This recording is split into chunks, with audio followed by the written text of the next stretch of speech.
Bismillahirrahmanirrahim. Assalamualaikum warahmatullahi wabarakatuh. My name is Angga Ardiansyah Nugraha, and today I will talk about Riba.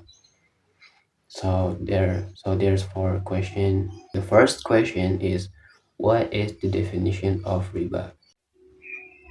The definition of Riba is like an increasing or an expanding debt when we owe money.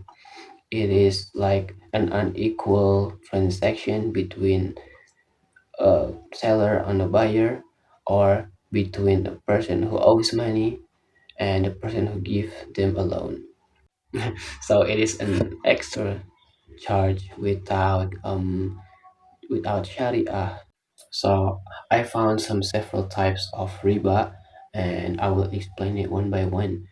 The first one is riba al-nasi'ah. It is a riba that involves a transaction and exchange that has an increasing debt to the people who owes the money. Second one is riba fadli.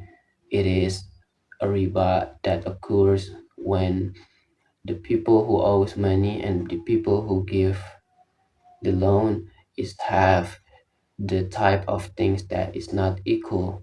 So it kind of exchange the unequal values and violating the principle of the transaction. Next one is riba qarar. It is a loan about financial institution.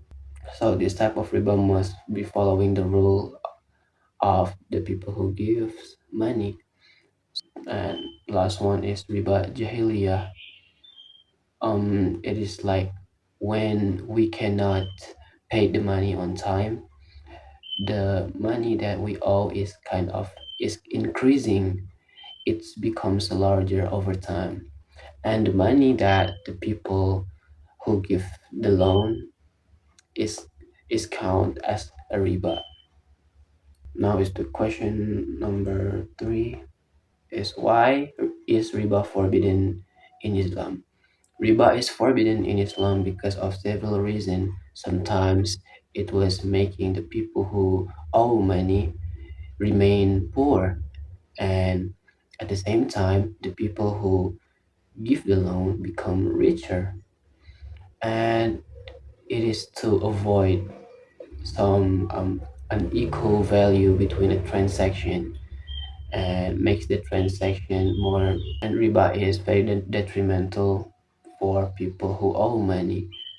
Sometimes the type of transactions like that doesn't look at the morals on an ethics. So it is a bad thing that we must avoid. So in Islam, riba is haram, and it's on the Al Quran. And the last question is credit sale permissible in Islam? Elaborate the reason. So credit sales is permissible in Islam with some several conditions. So under a certain condition, it is actually allowed for us to do credit sales, but it actually depends on the akad. If it counts as a debt, then it counts as riba. But if it counts at and buying and selling things, it is not count as a riba and it is permissible. I have an example that I found on the internet. Um, it is when you wanted to buy a motorcycle, the owner tells the buyer that the value of this motorcycle is 15 million rupiah, but I wanted to sell it for 17 million rupiah.